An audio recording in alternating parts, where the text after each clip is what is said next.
I high, doctor Yunus কি game খেলে দিল ভারতের সাথে। যেখানে ভারত চেয়েছিল ডক্টর ইউনূস বাংলাদেশকে মাইনকা চিপে বলাতে, সেখানে উল্টো ভারতই এখন মাইনকা চিপে পড়ে গিয়েছে। হ্যাঁ, আপনারা ঠিকই শুনতেছেন। বাংলাদেশের জন্মের পর থেকেই বাংলাদেশের আকাশ সীমানা ব্যবহার করে আসতেছে ভারত, যার বিনিময়ে ভারত কখনোই কোনো চার্জ পে করেনি। যদিও বাংলাদেশ ভারতের আকাশ সীমানা ব্যবহার করার কারণে পূর্বে অনেক সবসময় চার্জ পে করে আসতেছিল।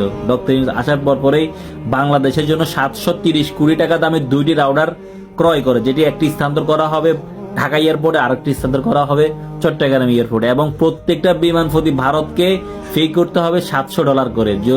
দৈনিক ভারত অলমোস্ট 100 বিমান আমাদের বাংলাদেশের আকাশ সীমানা ব্যবহার করে, তার মানে প্রায় $70,000।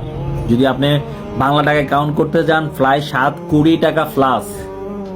আলহামদুলিল্লাহ, সত্যি ডক্টর ইউনূস এতটা বুদ্ধিমান, যেটা ভারত মানে মোদি তো মূর্খ, সে কখনো কল্পনা করেনি যে সে মানে কার কান লাটতে গেছে। চেয়েছিল তারা মানে বাংলাদেশকে ভয় দেখাবে, ডক্টর ইউনূস ভয় পাবে, ডক্টর ইউনূস ভয়ে পালিয়ে যাবে আমেরিকা অথবা ইংল্যান্ড। কিন্তু না, doctor Yunus gamer, doctor Yunus তো ব্লাইন্ড গেম খেলতে পছন্দ করে।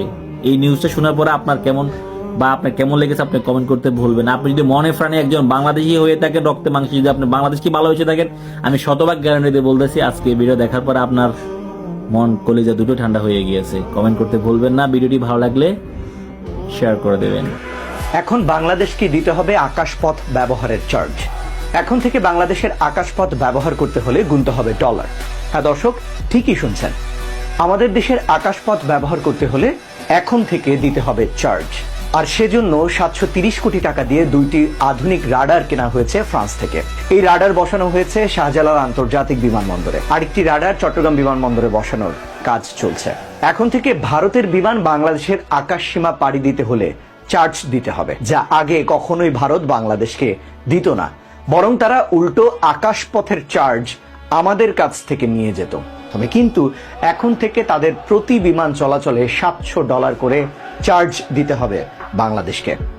প্রতিদিন ভারতের কমপক্ষে 100 বিমান বাংলাদেশের আকাশপথ ব্যবহার করে, অর্থাৎ বিমান প্রতি $700 করে হলে প্রতিদিন $70,000 বাংলাদেশকে ভারতের চার্জ দিতে হবে।